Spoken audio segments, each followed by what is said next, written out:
Hey, I wanted to make a little video on the topic of slip mats for all my DJ friends out there. I'm going to be doing a vinyl set soon, so I figured it would be a good time to do some maintenance with the turntables. So, for people that don't know, typically you got underneath the record a slip mat, but a lot of people also like to do add a little piece of wax paper just to get things a little bit more slippery because some records they have like this thing. I don't know if you could see on the inside, there's like a little band.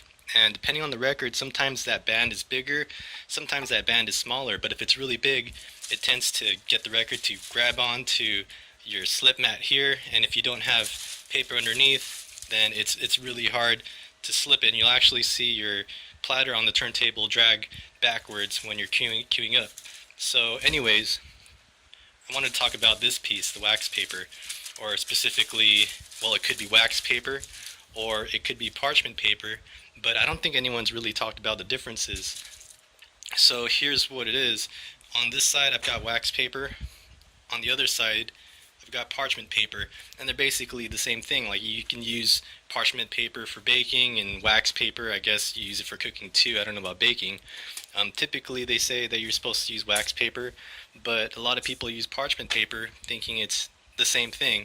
So here's the difference. Wax paper, regular paper coated with wax.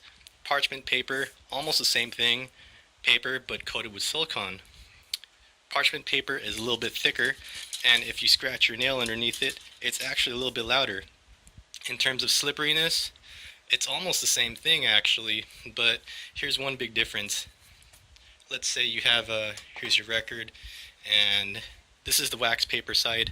I don't know if you can hear this, but I'm slipping it backwards, and that's a sound, if you can hear it, of wax paper slipping against the platter. Now, here it is on the parchment paper side, doing the same thing, and I don't know if you can hear that, maybe you can, but it's much louder. And will that transfer through the needle? Maybe, maybe not. But point of the story is, when you're buying new paper, go ahead and go with the wax because it's quieter, does the same thing, and actually it's a little bit cheaper. I mean, they're both pretty cheap, but it's a little bit cheaper. So, as Ellis Skins like to say, practice and enjoy.